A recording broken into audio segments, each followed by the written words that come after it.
Con la excursión a los indios ranqueles, Mansilla lo que hace es una experiencia absolutamente periodística y revolucionaria, porque él se posiciona en un lugar de la acción directa, que es ir en la búsqueda de las tolderías para producir un texto que no siempre era de no ficción, que muchas veces era mentiroso, que daba cuenta de esa especie de primitiva globalización en la que pretendían vivir estos ricos, ¿no?, que tenían el privilegio de hacer mundo, de patrullar el mundo, de caminar el mundo.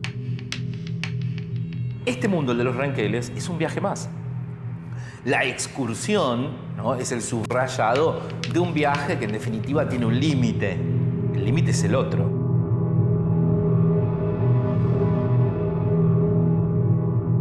Él sabe que va al encuentro de los ranqueles, pero lo que va a contarnos en definitiva es cómo lo conmueve personalmente el hallazgo de esas humanidades.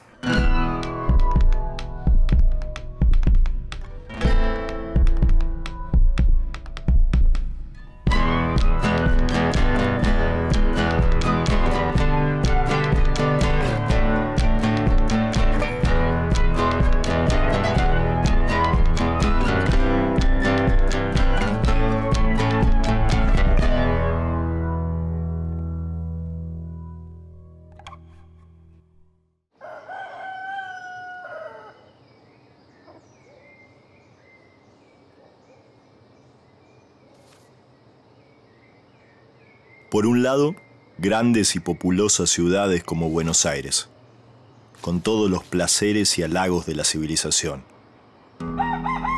Teatros, jardines, paseos, palacios.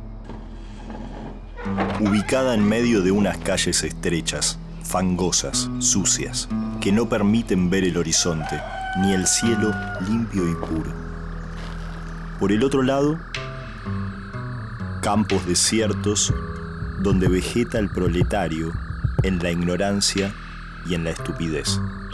La iglesia, la escuela, ¿dónde están? Allí, el ruido del tráfago y la opulencia que aturde. Aquí, el silencio de la pobreza y la barbarie que estremece. Ese es nuestro país.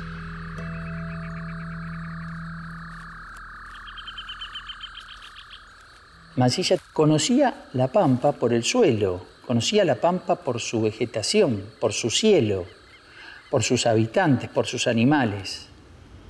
Muy diferente a la Pampa que, si se quiere, habían descrito Echeverría o el mismo Sarmiento, que es una Pampa más deudora de ciertos parámetros románticos del romanticismo que ellos habían abrevado en la literatura francesa e inglesa, y que condicionó, a través de un cierto determinismo y de teorías, lo que en realidad para Mansilla no fue otra cosa que la intemperie, el suelo, el trote, el cuerpo a cuerpo, las destrezas físicas. Es decir, la lectura que hace Mansilla se diferencia de todos sus antecesores y en algún sentido muestra otra cara de lo que había revelado hasta entonces la literatura argentina.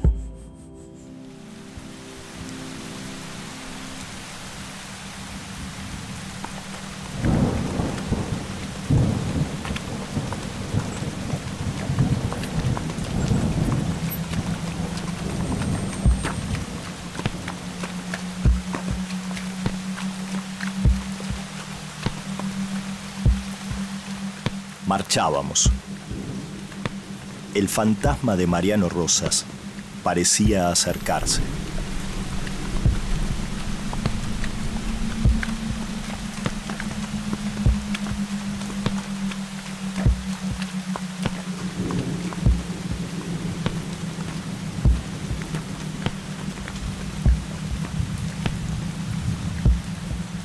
La lluvia y el barro no nos dejaban avanzar.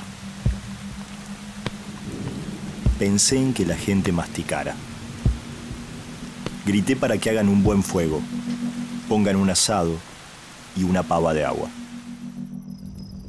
Comimos bien e hicimos camas con alguna dificultad porque todo estaba anegado y las pilchas muy mojadas. Nos acostamos y dormí perfectamente. La civilización, con sus hoteles y su lujo, desconoce el placer de dormir bajo las estrellas. Pero al fin de cuentas, ¿en qué consiste la civilización? En que haya muchos médicos y muchos enfermos, muchos abogados y muchos pleitos, muchos soldados y muchas guerras, muchos ricos y muchos pobres. En que se impriman muchos periódicos y circulen muchas mentiras. Durante todo el siglo XIX, los aborígenes fueron un problema para quienes pretendían formar el proyecto de nación. Y él no los ve como un problema, sino que los ve como parte de ese proyecto, como que pueden formar parte, como que hay una... Él dice en un momento, yo me siento tan cómodo durmiendo con una piedra como almohada bajo las estrellas, como en el mejor hotel de Francia. Es decir, rompe, relativiza esa oposición que habían puesto otros escritores.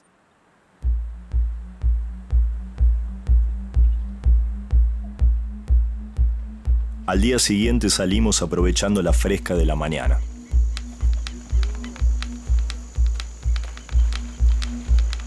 El campo estaba cubierto de agua y nos obligaba a marchar despacio.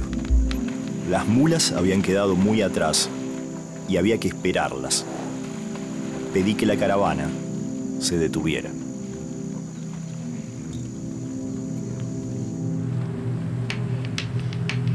El padre Donati me dijo que estos inconvenientes se resolverían si el tren pasara por la zona.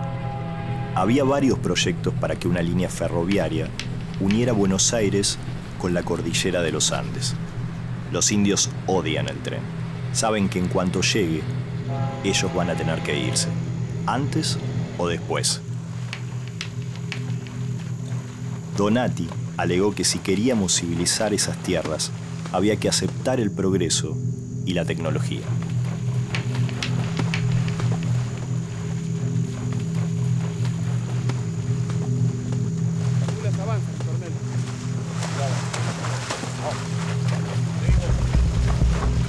Era cierto, las mulas tardaban, pero avanzaban sin molestar a nadie. Cuando estas tierras estén civilizadas, solo va a quedar eso. Civilización y nada más.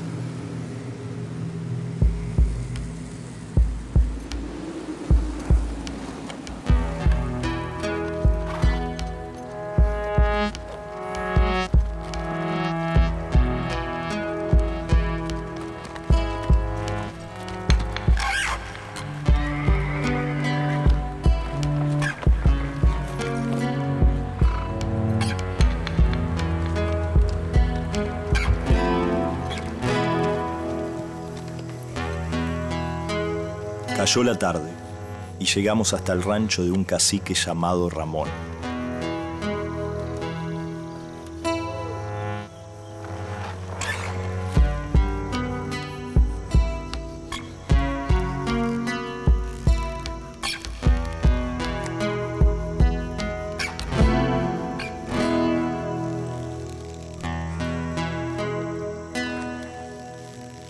Me habían dicho que era platero y que nos iba a recibir con comida y fuego. Así fue.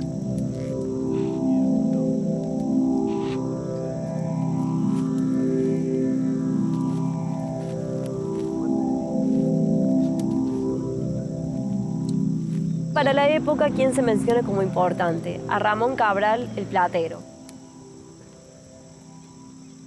Mansilla dice que él tenía un taller propio en platería. Ramón Cabral es un caso particular de cacique. ¿Por qué razón? Porque las tierras en donde él estaba, era en la zona del Cuero, son las tierras que se negocian durante el Tratado de Paz. Y si se quiere, el que más siente el efecto del avance de la frontera y de las partidas corredoras es Ramón Cabral y su gente. Permiso, Ramón. Me instalé en un espacioso galpón donde Ramón tenía la fragua de su platería. El arte de la platería es común entre los indios. Ramón tenía 2 fuelles con los que trabajaba todos los días. La plata era su fuente de vida. Si tú has entrado en el miserable toldo de un indio, a quien 1.000.000 de veces has calificado de bárbaro, cuyo exterminio has preconizado en todos los tonos, en nombre de tu decantada y clemente civilización, te ves derrotado y no quieres confesar tu ignorancia. No sabes hacer un fuelle. Mansilla para en este galpón, en esta fragua, y ahí empieza a ver, además de las bellísimas artesanías que hacía espuelas para los caballos, hacía estribos, pulseras, aros, todo tipo de artefactos con plata. Y empieza a ver el nivel de sofisticación de la técnica de Ramón. Entre otras cosas, encuentra un fuelle y se pregunta cómo pudo haber armado este fuelle en estas condiciones. Y él trata de apelar a sus conocimientos académicos, digamos, para pensar cómo hacer un fuelle en medio del desierto, y no se le ocurre. Después le pregunta a Ramón, y Ramón le cuenta, digamos, la manera de hacerlo. Lo había hecho con una panza de vaca. Le explica toda la manera, y Mansilla está maravillado, porque realmente dice el nivel de sofisticación y de técnica y de educación de este ranquel es inigualable. Y eso también les está demostrando, digamos, que en los ranqueles hay muchos rasgos civilizatorios. Tanto que declamamos sobre nuestra sabiduría, tanto que leemos y estudiamos. ¿Y para qué? ¿Para despreciar a un pobre indio, llamándole bárbaro, salvaje? Pedimos su exterminio porque su sangre, su raza, sus instintos, sus aptitudes no son susceptibles de asimilarse con nuestra civilización empírica, que se dice humanitaria, recta y justiciera, aunque hace morir a hierro el que a hierro mata.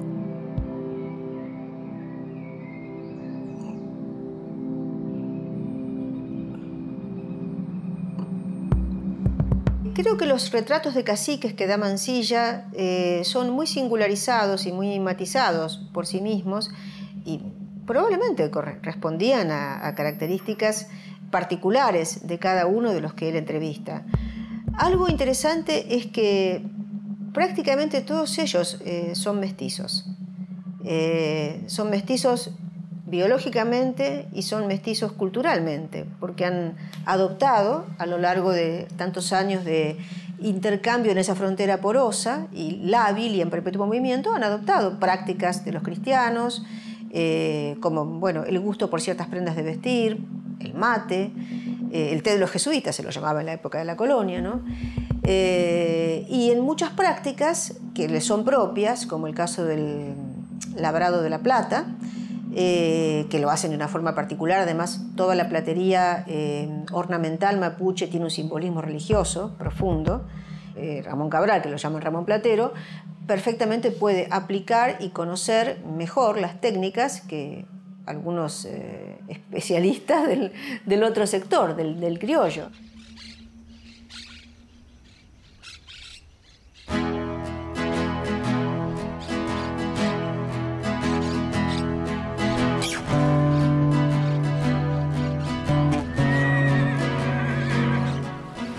Ya era hora de seguir viaje. Ramón nos acompañó por una legua.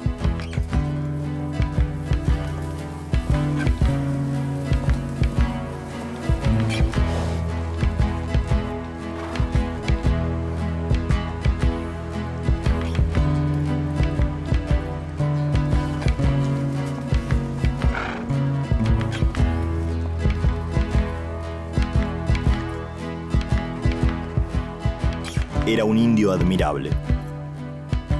Nos dimos la mano y nos separamos.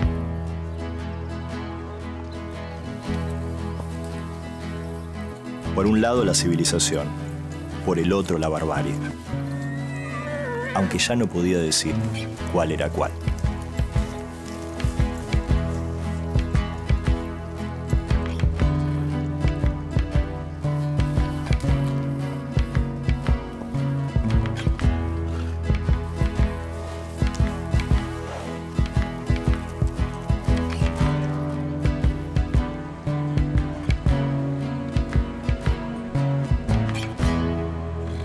Hay un episodio que a mí me parece muy interesante para pensar el contacto entre estos dos mundos, ¿no? La frontera, la experiencia de la alteridad, etcétera, etcétera. Y tiene que ver con un episodio que Mansilla cuenta hacia el final de su libro, de su relato, justamente cuando él se va a despedir de Ramón.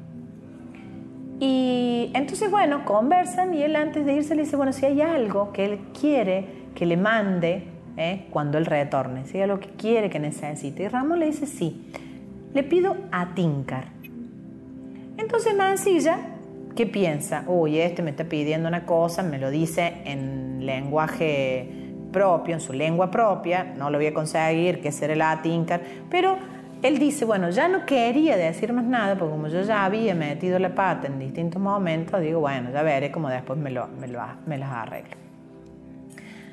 ¿Cuál es la sorpresa de Mansilla? Que cuando vuelve, descubre que Atincar no es un término aborigen, es un término castellano que quiere decir bórax, es decir, un producto químico que necesitaba Ramón para desarrollar su trabajo y su oficio.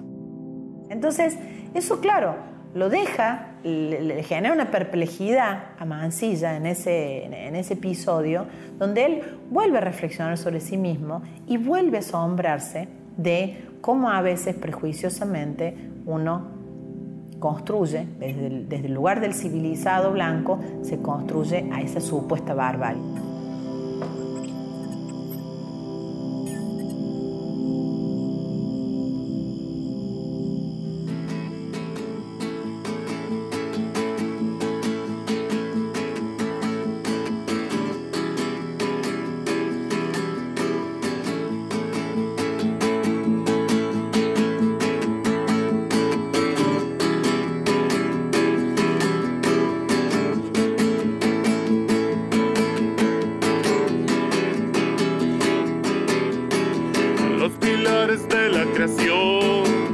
Donde nacen las estrellas, aún reverberando la voz y el eco de los días futuros.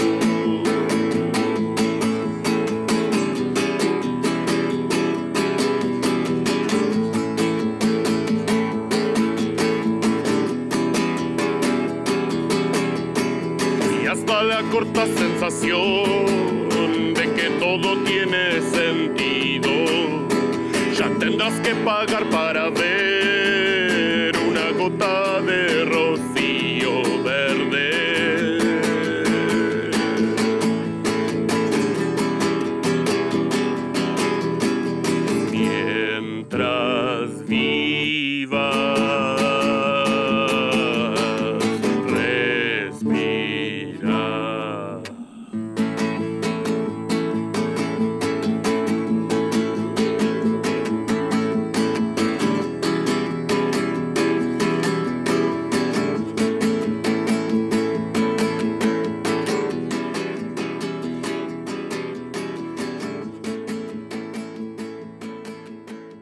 todo militar no se acercó por gusto y gana a conocer a los ranqueles. Venían ya mandados con un propósito, o sea, no vinieron acá a ser buenos amigos.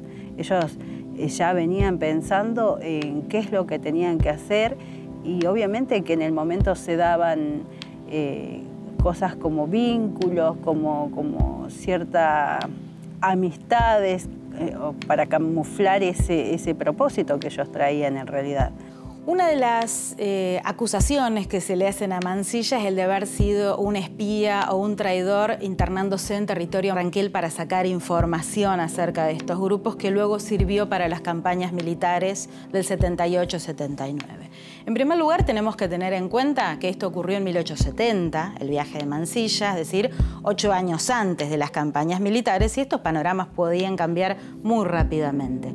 Pero por otra parte, hay que tener en cuenta que en las tolderías ranqueles y en otras tolderías también vivían muchísimos hispano-criollos durante, por lo menos desde la década de 1830, seguro entre los ranqueles, que servían como enlace con la frontera, tenían información acerca de todos los puestos, la dotación de hombres, la cantidad de armas, de caballos, de población cercana, etcétera, etcétera, que a los ranqueles les permitía planificar sus incursiones de manera relativamente segura, es decir, hacer un malón sin tener demasiadas bajas en el camino. Entonces, una de las conclusiones a las que llega Mansilla, y porque lo observa todo el tiempo, preguntándole a algunos de estos refugiados o agregados hispano-criollos que tenía Mariano Rosas, es que las fronteras no tienen alambrados, no tienen tranqueras. Todo el mundo entra, sale, va y viene de las tolderías, llevando y trayendo información, ¿sí? Y así como iban y venían los refugiados con información, también iban y venían, por ejemplo, los sacerdotes franciscanos instalados en Río Cuarto desde 1856, con quienes los ranqueles mantenían una correspondencia muy fluida, en torno sobre todo al rescate de cautivos, pero también por otras cuestiones. De manera que toda esta información que pudo haber recabado Mansilla, probablemente ya la tuvieran los franciscanos. Es decir, que esto de tratar de espía a Mansilla en términos de para qué ingresó a las tolderías, creo que tiene que ver más que nada con una aventura personal de justificar su propia posición estando al mando de la frontera, que para recabar información de inteligencia, digamos, algo que ya se tenía.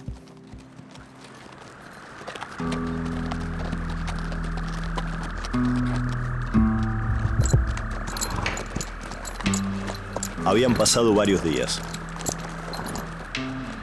Lluvias, soles, la vasta y repetida llanura. Pero al fin estaba en Leubuco, en los umbrales de la morada de Mariano Rosas.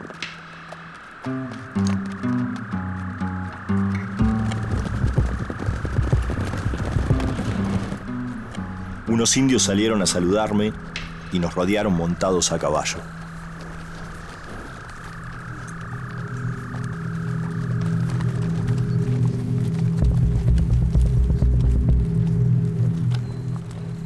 Nos miraban en silencio, expectantes.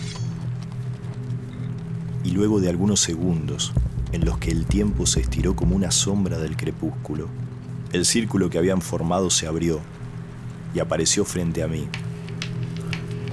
Mariano Rosas en persona.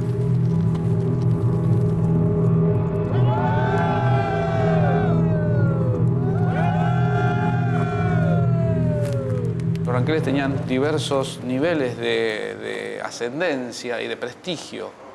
Mariano Rosas provenía de la línea más prestigiosa, ¿no? De los loncos ranqueles. Y era un hombre de dos mundos también, como Mansilla, ¿no? En muchos aspectos, Mariano Rosas era un hombre de dos mundos. Era hijo de una cautiva, de una criolla, o sea que compartía ambas, desde la biología, ambos mundos.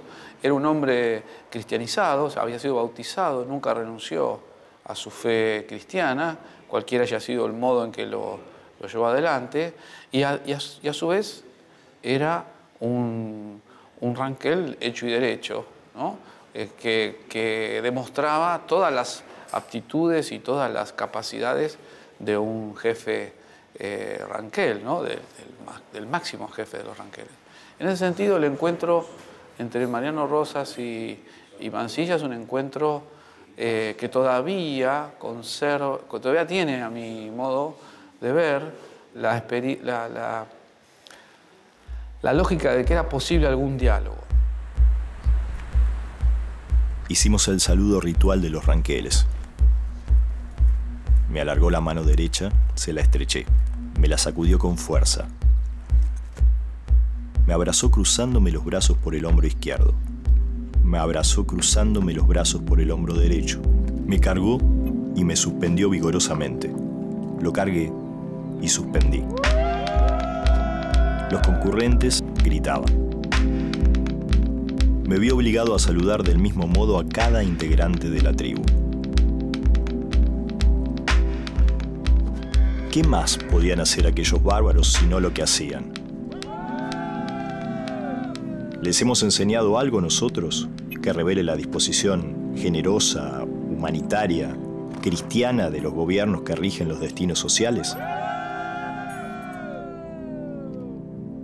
Es genial lo que hace Mansilla, esta especie de teatralidad para relacionarse con los indios. Él sabe que la llave está un poco condicionada por lo que los indios vean de él. Y tiene como una especie de incoherencia permanente en la presentación que hace de sí mismo en las reuniones con los indios, porque se muestra muy generoso, les da casi todo lo que piden, pero a su vez con reacciones intempestivas, cierta osquedad. Es decir, mira, yo soy un buen bicho, pero cuidado con quién te metes. Esa sería más o menos la carta de presentación. Además de mostrarse como una persona muy resistente desde el punto de vista físico, está esa imagen ya característica de la excursión, donde para saludar a los indios los levantaba y gritaba ¡ah! Y lo tuvo que hacer de 80 a 100 veces, dice un poco con su exageración, ¿no? Pero vaya a saber si no fue verdad. Nos roban, nos cautivan, nos incendian las poblaciones, es cierto. Pero ¿qué han de hacer si no tienen el hábito del trabajo? ¿Los primeros albores de la humanidad presentan acaso otro cuadro?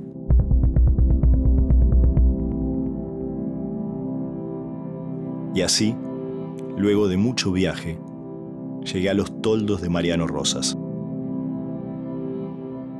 Sentí que era un momento histórico, que la historia, como es costumbre, iba a ignorar.